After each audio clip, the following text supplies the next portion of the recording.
Menteri Ketenagakerjaan Ida Fauziah menilai upah minimum di Indonesia terlalu tinggi saat diukur dengan metode Kaizen Index. Hal ini membuat upah minimum di Indonesia sulit dijangkau oleh pengusaha. Ida menjelaskan bahwa indeks median upah yang ideal berada di kisaran 0,4 hingga 0,6%. Namun, di Indonesia berada di angka lebih dari 1%. Lebih lanjut, Ida memaparkan bahwa implementasi negatif ini membuat kenaikan upah minimum tidak didasari pada peningkatan kinerja pekerja atau buruh. Hal ini juga yang kemudian membuat teman-teman serikat pekerja atau serikat buruh lebih cenderung menuntut kenaikan upah minimum dibanding membicarakan upah berbasis kinerja atau produktivitas.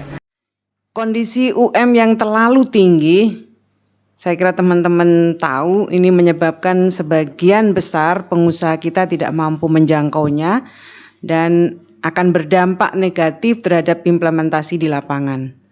Hal tersebut sudah sangat terlihat dengan upah minimum dijadikan sebagai upah efektif oleh pengusaha sehingga kenaikan upah cenderung hanya mengikuti upah minimum tanpa didasari oleh kinerja individu.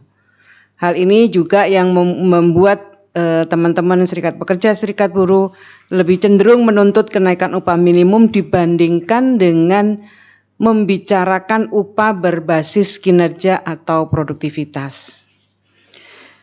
Upah minimum berdasarkan PP 36 tahun 2021 hanya berdasarkan wilayah, yaitu upah minimum provinsi dan upah minimum kabupaten kota. Tidak ada lagi penetapan upah minimum berdasarkan sektor. Namun demikian, upah minimum sektor yang telah ditetapkan sebelum tanggal 2 November tahun 2020 masih tetap berlaku hingga UMS tersebut berakhir atau upah minimum provinsi atau upah minimum kabupaten di wilayah tersebut telah lebih tinggi.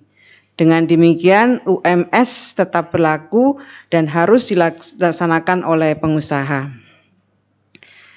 Saya ingin sampaikan juga kepada teman-teman, Kementerian Tenagakerja telah menyampaikan data-data yang bersumber dari BPS dalam penetapan upah minimum kepada seluruh gubernur dan kita juga minta kepada para gubernur untuk menyampaikan kepada bupati, wali kota di wilayah gubernur tersebut.